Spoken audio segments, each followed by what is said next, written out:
mendarat di pulau ini? Katakan, ayo cepat katakan. Santaloyo. Kalau kamu tidak mau jawab, kupatahkan satu demi satu tulang-tulangmu. Ayo jawab. Gombal bodol. Katakan. Iya. Tabib muda itu dimasukkan penjara di bawah tanah. Di mana? Di balik bukit itu, Neng. Ada sebuah rumah. Pulau ini tidak terlampau besar untuk aku mencarimu atau membunuhmu. Kalau ternyata omonganmu itu bohong. Benar, Neng. Saya tidak bohong. Saya tidak bohong.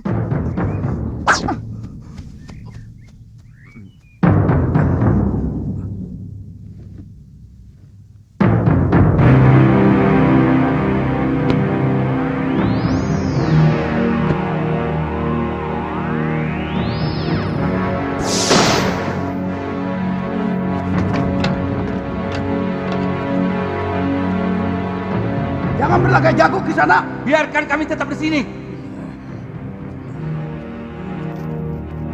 Hei, di sini jauh lebih aman daripada di luar. Selamatkan saja dirimu sendiri.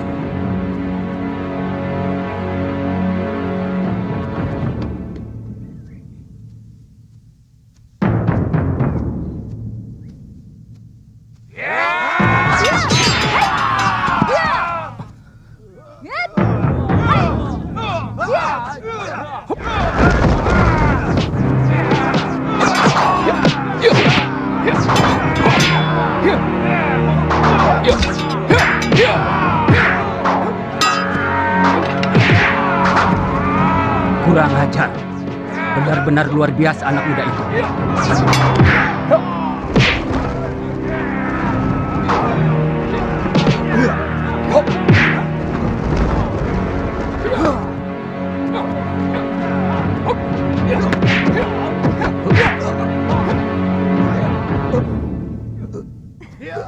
Jangan!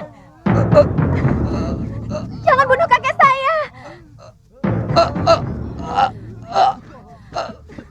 Kasihanilah dia. Saya bersedia menjadi budak Kisanak. Kalau Kisanak mau mengampuni kakek saya. Baik. Kalian semua saya ampuni. Tapi mulai sekarang, kamilah yang menguasai pulau ini. Kami? Kami dari perguruan Sugalu. Aku Putri Empu Mahsyura. Dan dia adalah murid utamanya. Satu yang ingin kutanyakan pada kalian. Aku mencari ibuku. Yang telah dibuang dengan hukum yang semena-mena oleh Bresdayu. Saya memang pernah mendengar bahwa Adi Aksa Sedayu mengirimkan 3 orang hukuman. Tapi sampai sekarang belum pernah tiba di pulau. Mungkin kapalnya terserang badai. Karena bulan-bulan ini memang musim barat. Perintahkan seluruh rakyat Tuan untuk mencari orang yang terdampar di pulau ini. Baik, Dewi.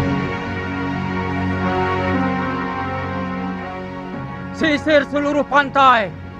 Bebaskan semua orang yang di penjara bawah tanah. Maaf Kisanak. Mereka manusia-manusia bejat. Sangat bejat. Mereka pasti akan membuat onar kalau dibebaskan. Itu tanggung jawab saya.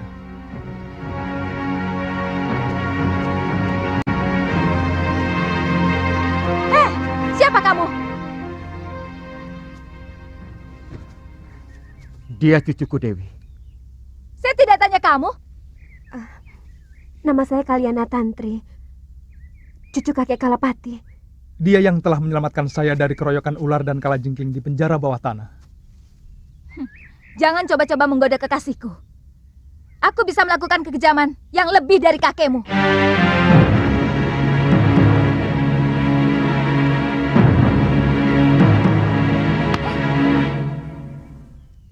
Nyai yakin kakak empu pergi semedi? Sejak kemarin, Kidarpa. Biasanya 3 hari baru pulang. Ini upahmu. Terima kasih, Nyai. Kamu yakin Nyai Sintawati sudah dikirim ke Momongan? Sudah, Nyai. Tapi kapalnya tenggelam terkena badai. Jurumudinya selamat bisa mencapai ujung genting dan melaporkan kepada saya. Jangan-jangan... Jangan khawatir, Nyai. Tidak mungkin orang bisa menyelamatkan diri dari kapal tenggelam. Jurumudi itu bisa selamat karena kebetulan mengapung di atas kepingan papan kapal. Ya sudah. Baik.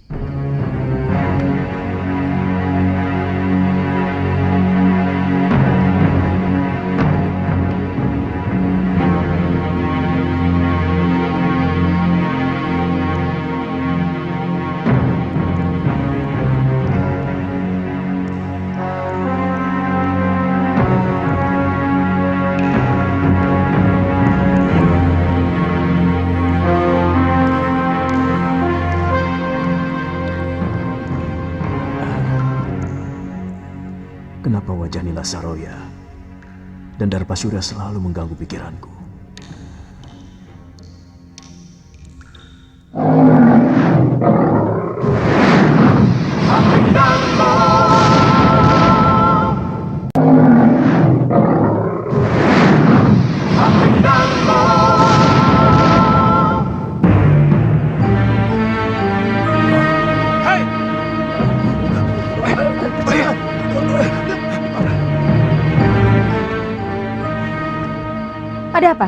Maaf Nyai, kami kira maling yang mau menyusup ke dalam balai pusaka.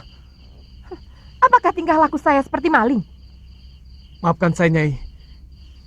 Kakang Mahasyura menyuruh saya untuk membersihkan bilik pusaka padepokan sebelum berangkat bersemedi. Dan sekarang saya baru sempat.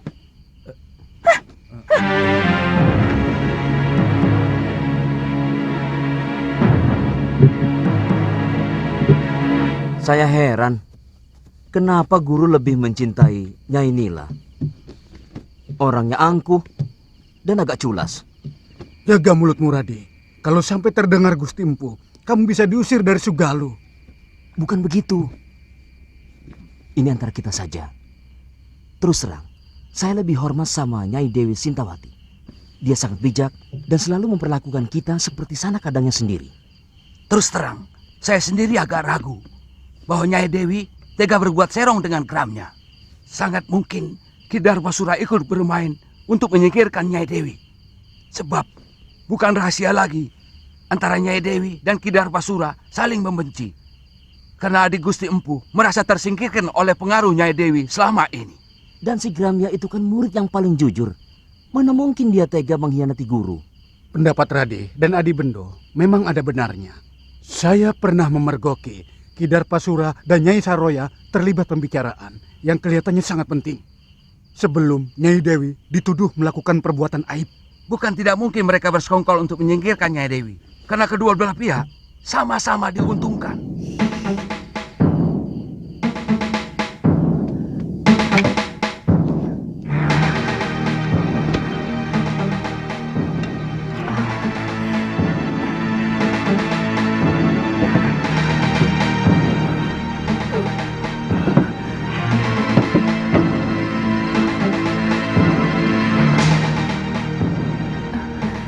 Dahsyat Ria.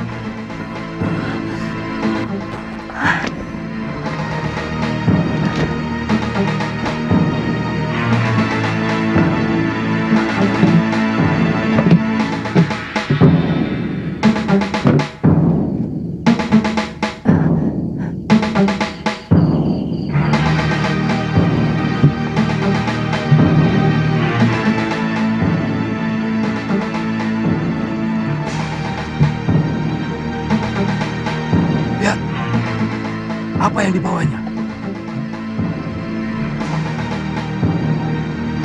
Jangan-jangan dia mencuri pusaka padepokan. Itu tanggung jawab kita. Apalagi Gusti Empu sedang semedi.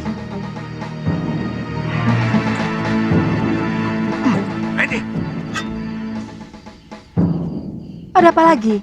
Maaf Nyai, rumah pusaka ini tanggung jawab kami. Apa yang Nyai bawa? Bukan urusan kalian. Kami bisa digantung kalau ada selembar benang pun yang hilang dari bilik pusaka itu. Maaf, berikan kepada kami buntelan itu, Nyai.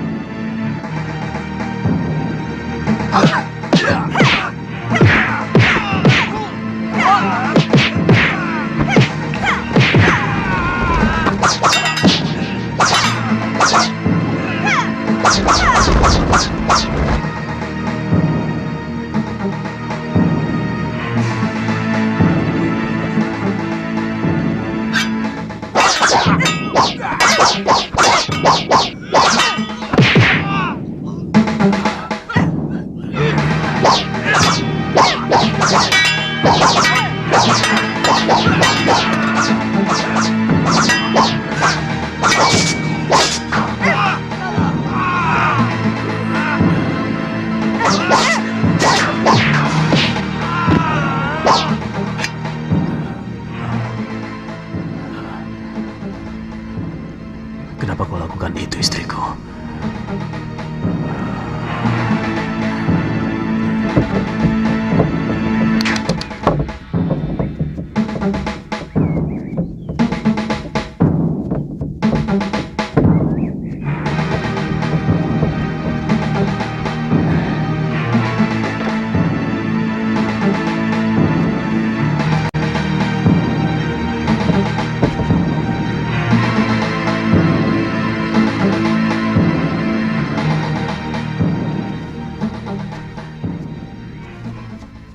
Maaf, agak terlambat. Saya harus menangani orang-orang yang Nyai bantai semalam. Terpaksa saya lakukan, Ki. Mereka mau menghalangi saya. Kita berangkat sekarang? Rencana Nyai sudah benar-benar mantap. Kamu pikir saya benar-benar mencintai orang tua macam Mahasyura, meskipun dia sangat sakti? Selama ini, saya terpaksa berpura-pura mencintai dia, karena saya butuh ilmunya. Tapi Kakang Mahasyura selalu melarang saya berlatih ilmunya, dengan alasan perut saya. Bagaimana nanti dengan anak Kakang Mahasyura yang sedang Nyai kandung? Ini anakku. Aku sangat yakin anak yang aku kandung ini bukan anak Kakang Mahasyura. Karena ketika dia mengawiniku, aku sudah 2 sasi terlambat bulan. Aku akan kembali ke Padepokan dekat Gunung Parang. Mari, Nyai. Aku akan menghimpun kekuatan dari perguruan Halimun Petak. Untuk itu, saya mengajak Ki Darpasyura bersama-sama menegakkan kekuatan perguruanku yang sudah hancur oleh Sudamani. Ada dendam perguruan yang masih belum tuntas. Kalau tidak salah, perguruan Halimun Petak adalah Empu Ranggasuli. Dia ayah saya. Oh. Saya yakin Nyai sudah tahu perseteruan antara ayah Nyai dengan Kakang Mahasyura. Itu kenapa saya harus minggat dari Sugalu. Siapa nanti yang akan menjadi guru di sana? Kamu sendiri, Ki. Nanti kalau anak ini sudah lahir, aku yang akan menggantikannya.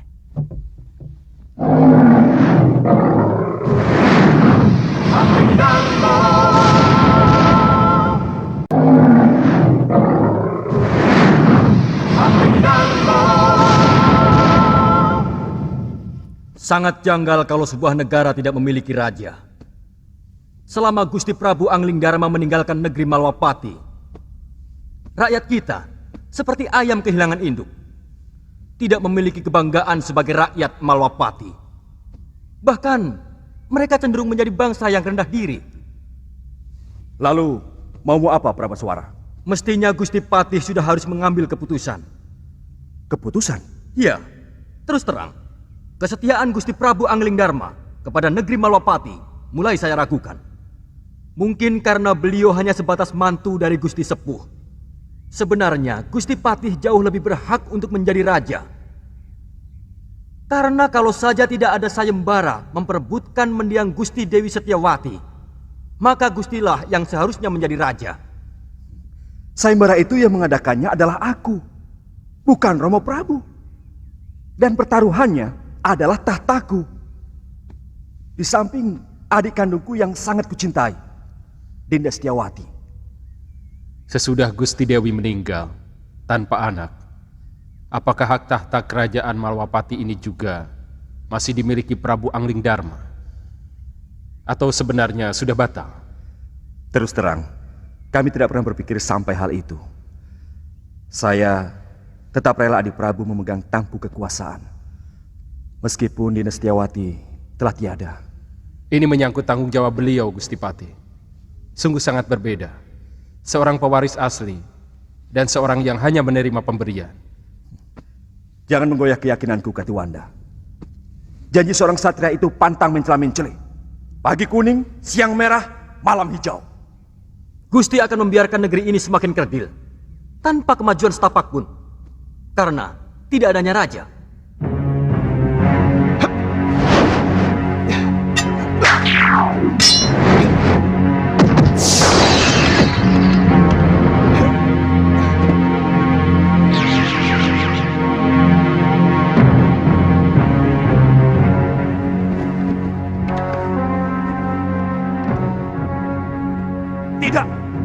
Tidak benar semua ini.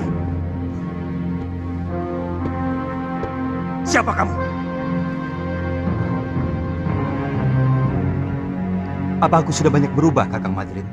Adik Prabu seorang yang sangat santun. Sedangkan caramu datang sembunyi-sembunyi seperti maling. Maafkan aku, Kakang Madrin. Sebenarnya aku ingin membuat sebuah kejutan kepada kalian. Tapi mendengar pembicaraan kalian barusan membuat aku kurang bernafsu. Maaf, aku masih menyaksikan kebenaranmu sebagai Prabu Anglingdarma. Apakah kamu sanggup meyakinkan aku bahwa kamu adalah rajaku? Kamu menantangku, Kakang Madrin? Aku wajib meyakini kebenaran dari raja negeriku.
percaya.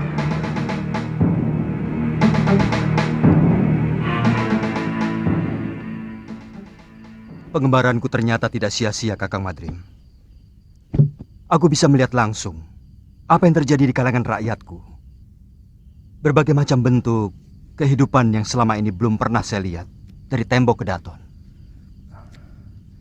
Sudah merupakan kebiasaan. Seorang prabu biasanya cukup melihat kehidupan rakyatnya lewat laporan para tumenggung dan adipati.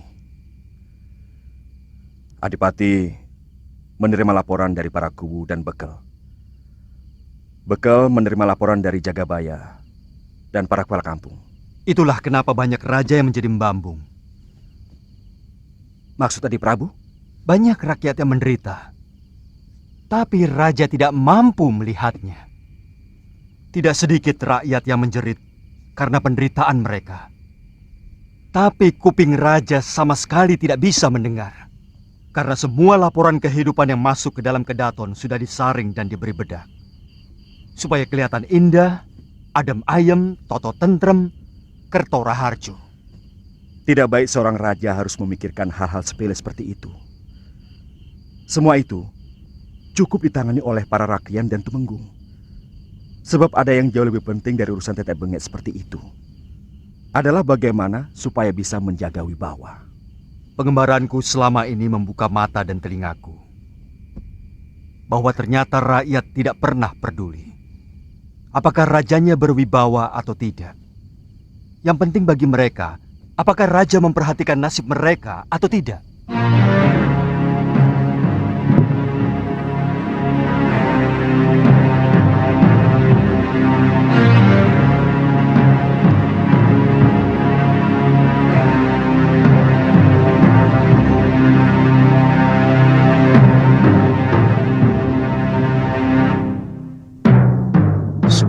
Pusaka terbaik ciptaanku dicuri. Aku yakin ada orang lama perguruan Sugalu yang mempengaruhi istriku.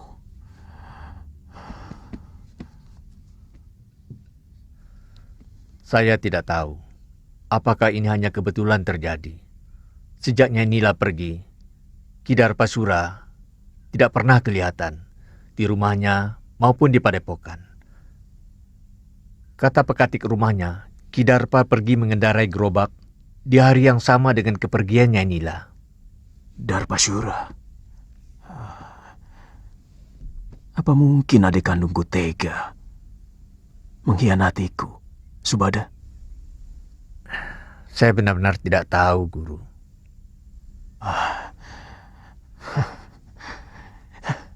Siapapun boleh meninggalkan padepokan Sugalu ini. Tapi tidak dengan cara buruk seperti ini.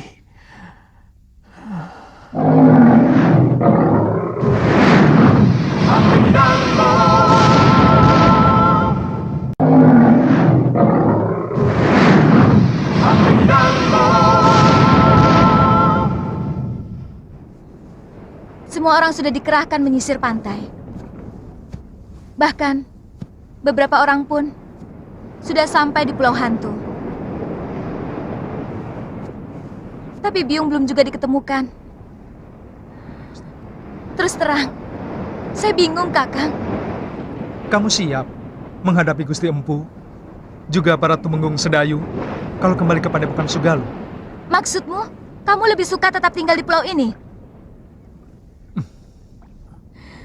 Karena kamu naksir sama cucu Kalapati itu, kan? Lu, jangan keungkit itu lagi. Aku sudah katakan semuanya kepadamu. Tantri hanyalah teman biasa. Apakah aku harus bersikap kasar kepada orang yang pernah menolongku? Tidak perlu kasar, tapi perlu ada jarak. Selama ini, misalnya Kakang terlalu memberi kesempatan pada gadis centil itu. Kakang memang senang, kan? Galuh, jangan. Senang? Hah? Galuh, jangan Geli. Galuh, jangan Geli. Kakang, tunggu. Kakang, jawab dulu pertanyaanku. Ayo, ngaku saja, benar kan? Kakang, ayo. Dinda Prabu, baru beberapa hari di sini.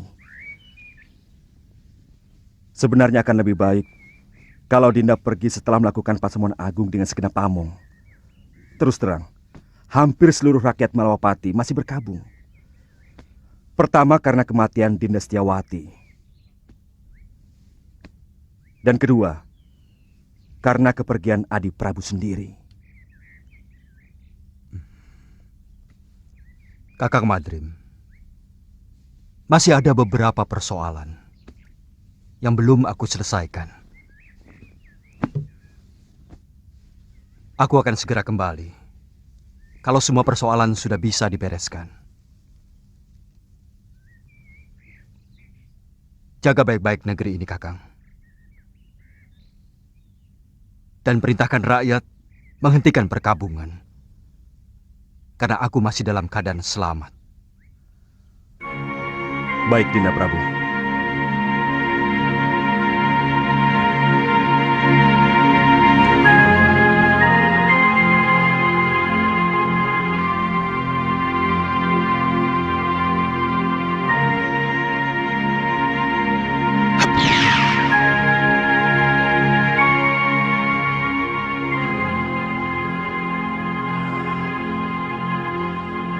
Aku ingin tahu apa yang sebenarnya Adi Prabu lakukan.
Gusti Prabu.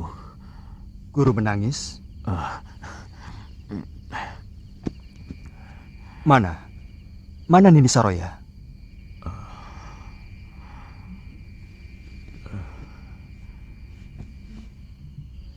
Sejak siang saya duduk di sini, merenungi nasib buruk yang sedang saya alami. Hampir dengan waktu yang bersamaan, saya kehilangan segala-galanya, Gusti. Mungkin juga harapan saya. Apalagi yang terjadi, Guru? Rupanya itu Guru Dinda Prabu. Terus terang, hati kecil saya tidak percaya bahwa Sintawati melakukan aib yang menjijikan itu. Tapi Guru tidak berusaha melakukan apapun? Sejak itu hati saya selalu gelisah. Saya selalu dikejar perasaan bersalah. Lalu saya melakukan semedi memohon petunjuk kepada Sang Pencipta. Apa yang harus saya lakukan? Ternyata hal yang tidak pernah saya duga sama sekali memukul batin saya lebih berat lagi, Gusti. Nila Saroya minggat setelah mencuri beberapa kitab perguruan Sugalu. Darpasyura, adik kandung yang selama ini saya bimbing, telah berkhianat. Saya curiga dia juga yang mengatur pelarian dan pencurian. Dia minggat bersama Nila. Saya ikut berbela sungkawa, Guru. Soal kitab tidak terlalu mengganggu pikiran saya. Saya masih bisa menyusunnya kembali. Tapi bayi yang dalam kandungan Nila itu adalah darah daging saya, Gusti. Bayi itu bukan anak Guru, bukan titisan Guru. Ketika Guru mengawini Nila Saroya, dia sudah 2 sasi tidak datang bulan. Dari mana Gusti Prabu tahu? Saya kebetulan melihat mereka berdua di tengah hutan. Dan mendengarkan pengakuan Nila Saroya. Bibit yang dia kandung adalah titisan Sudamani. Yang telah memperkosanya ketika semua saudara seperguruannya dikalahkan oleh pendekar Durjana itu. Dia? Nila Saroya, putri Mpu Ranggasuli, dari perguruan Halimun Peta. Ranggasuli. Dia telah tewas di tanganku. Waktu terjadi perseteruan antara Padepokan Sugalu dengan Padepokan Halimun Peta. Tapi saya yakin, apa yang dilakukan Nila Saroya bukan karena dendam kepada guru, tapi dendam dia kepada Sudamani. Apa maksud Prabu supaya saya tidak menghukum Saroya maupun Darpasura? Paling tidak Nila Saroya, karena sebenarnya dia wanita yang perlu dikasihani. Guru masih bisa memperbaiki kesalahan dengan mencari kembali Galuh Parwati dan Nyai Sintawati. Saya yakin Darpasura telah membunuh Dinda Sintawati dengan cara menenggelamkannya di laut. Saya benar-benar jadi orang kalah, Gusti Prabu.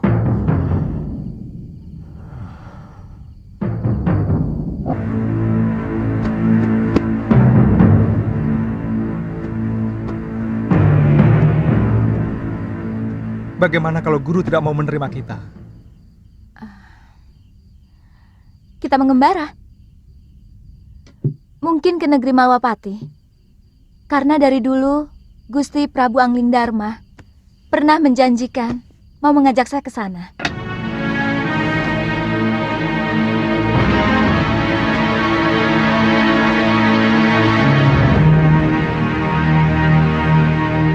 Saya sudah minta dibuatkan ketupat untuk bekal selama pelayaran kita. Dengan jung kecil, kemungkinan kita akan jauh lebih lama dari pelayaran kita ke pulau ini. Kita harus mengatakan pada Kalapati bahwa dia tetap hanya seorang wakil penguasa di pulau ini. Karena kita telah menaklukkan mereka. Kamu masih menginginkan untuk menguasai pulau menjijikkan ini loh. Sekedar supaya dia tahu bahwa dia orang taklukan.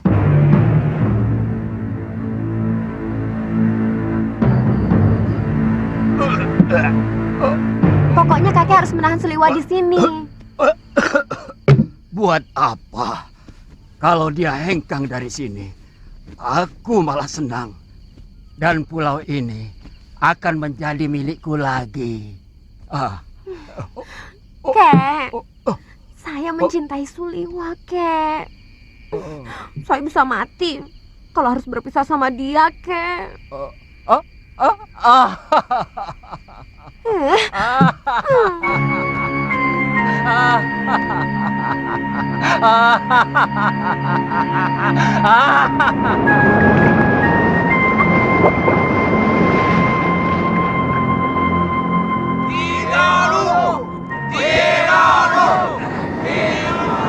Kakang, Kalapati masih belum kelihatan.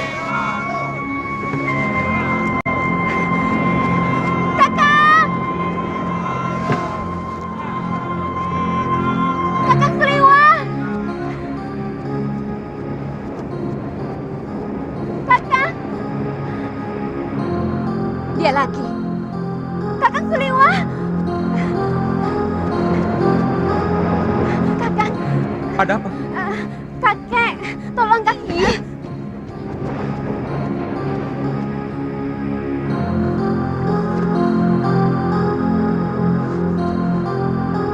Kenapa kakek? Dia tiba-tiba pingsan. Tolong kakang. Pingsan? Sebentar ya.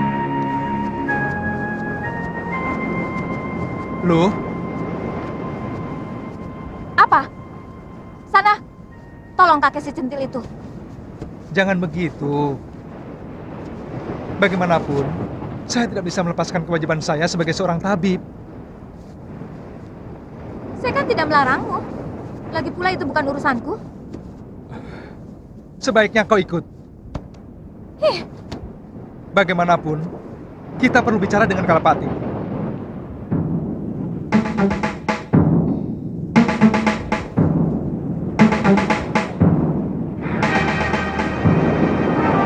Hah, di mana dia? Di rumah.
Racun.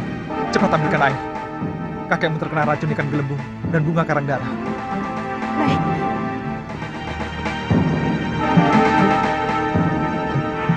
Masih bisa diselamatkan, Kakang?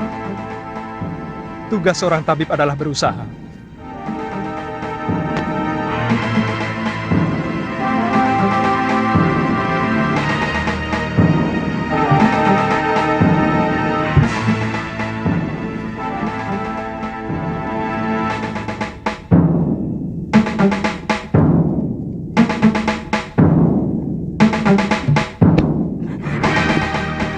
Heh, kenapa kamu tampak senang melihat kakekmu yang sekarang itu? Jangan-jangan kamu sendiri yang meracuninya. Kenapa Nini bicara begitu? Kalau saya mengharapkan kematian kakek, buat apa saya minta tolong sama Kakang Suliwa?